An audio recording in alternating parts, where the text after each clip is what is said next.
Meus irmãos e minhas irmãs, paz e bem.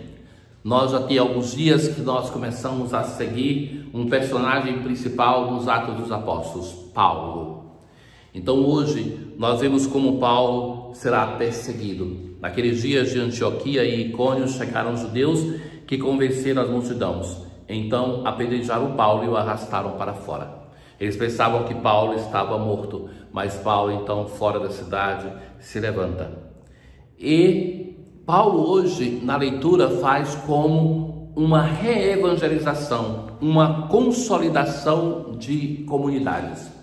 Isso é importante, as missões populares da igreja servem para isso. O evangelho que nós ouvimos, que nós escutamos, tende a se resfriar se nós não cuidarmos dele. Então nós precisamos ser chacoalhados da nossa vida de fé para voltarmos ao primeiro amor. Mas não somente isso, aquelas comunidades tiveram o primeiro anúncio, então agora elas precisam ser consolidadas. Então Paulo e Barnabé percorrem as cidades e depois voltaram para Listra, Icônio e Antioquia, encorajando os discípulos, e eles o exortavam a permanecerem firmes na fé, dizendo-lhes: é preciso que passemos por muitos sofrimentos para entrar no reino de Deus. Ou seja, o sofrimento que decorre da nossa fidelidade. Se nós seguimos um Senhor que não nos escondeu os próprios sofrimentos dele e que sofre para ser fiel ao Pai e sendo fiel é rejeitado pelo mundo, não podemos pretender viver a nossa experiência de fé sem nenhuma renúncia, sem nenhum sofrimento. Mas que esse sofrimento se torna para nós uma ocasião de purificação, uma ocasião de nos associarmos ao mistério da paixão, morte e ressurreição do Senhor.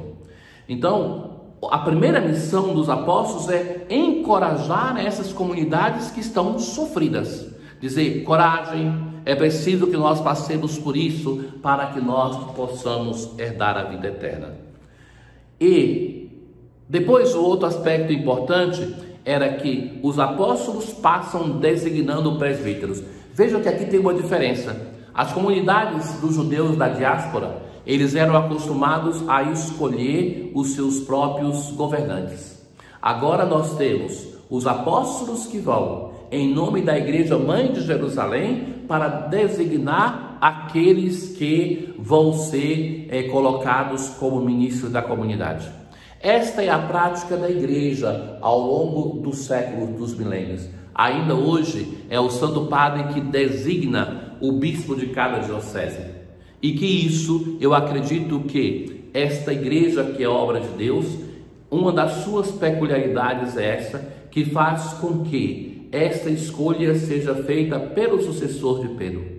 Ou seja, não é a comunidade que vai sozinha escolher, porque sendo o Papa que escolhe, até humanamente, ele tem mais possibilidade de escolher no mundo todo a pessoa que esta igreja particular tem a sua necessidade. Não é assim que tantas vezes os nossos bispos vêm de outro lugar que nós nem conhecíamos, que se fosse depender somente do povo dessa diocese, eles não seriam escolhidos. E também a mesma coisa a escolha dos párocos, mesmo a escolha daqueles que vão ser preparados para serem ordenados presbíteros da igreja, que não é uma escolha que a comunidade vota, mas é graça de Deus, é Deus que suscita através da hierarquia da igreja, que é também um modo de agir o Espírito Santo. O Espírito Santo não age somente através dos dons e dos carismas, mas também o Espírito Santo age na sua igreja através da hierarquia. Nós vivemos hoje no mundo, até mesmo entre nós cristãos, uma grave crise em relação à hierarquia. Para muitos cristãos, aquilo que a hierarquia diz já não vale mais nada, mas se querem se conduzir livremente e pensam que eles sozinhos podem discernir a ação do Espírito de Deus. Mas o Espírito de Deus age através dos seus dons e carismas, sendo discernidos pela hierarquia. Não é assim que, por exemplo, São Francisco, quando começa o seu movimento, ele vai até o Papa para pedir a aprovação. O Papa não aprovasse, nós não teríamos a família franciscana. Os outros grupos contemporâneos de Francisco romperam com a igreja porque acreditaram na ação do Espírito Santo somente através do carisma e não na hierarquia. Quando a hierarquia buscou corrigir, eles romperam com a igreja. A unidade da igreja, meus irmãos, deve ser preservada. Muitas vezes nós vamos ter da igreja como os nossos pais, que foram responsáveis conosco, nos disseram não também, mas que devemos preservar a unidade da igreja de Cristo. Assim ele desejou. Não é assim que Jesus no Evangelho vai rezar para que todos sejam um, como ele é um com o Pai? Então, os apóstolos vão e escolhem os presbíteros da comunidade. Depois de fazer orações e jejuns, eles os confirmavam ao Senhor. E depois vão para outras comunidades, ali reuniram a comunidade, buscam se encontrar e contaram-lhe tudo o que Deus fizera por meio deles e como havia aberto a porta da fé para os pagãos. Então, Paulo e Barnabé têm consciência que eles partem em missão e que são enviados pela igreja de Antioquia e que por isso dão satisfação do que aconteceu. E a grande novidade é que o cristianismo se abre aos pagãos. Foi a novidade que eles partiram sem pensar que iria acontecer e que acontece dessa viagem. E que graças a Deus acontece, porque assim nós somos uma religião que é para todos os povos, línguas e nações. No Evangelho de hoje, Jesus vai dizer aos discípulos assim: deixo-vos a paz, a minha paz vos dou. Que paz é essa? Qual é a paz do Senhor Jesus? Não é simplesmente a ausência de guerra. A paz de Jesus é muito mais. É um estar bem em todas as dimensões. Esta é um fruto, um dom do Espírito Santo, mas também é uma colaboração humana. De tal modo que a paz é sempre algo em construção, já realizada, mas ainda por realizar, como o reino de Deus. Então, é esta paz que Jesus dá e que ele vai dizer assim: não como o mundo dá. A paz que ele dá é diferente do mundo. Já observaram que a paz do mundo que se faz depois de acordos, convênios, dinheiro envolvido, ela é sempre muito frágil. Basta que uma das partes não tenha mais interesse, muitas vezes esses interesses são econômicos, meus caros. Basta que uma parte não tenha interesse para aquela paz ser profundamente fragilizada. Então, a paz que Jesus nos dá é fruto do seu Espírito. Ouvistes o que vos disse? Vou, mas voltarei a vós. Se me amasseis, ficaríeis alegres, porque vou para o Pai.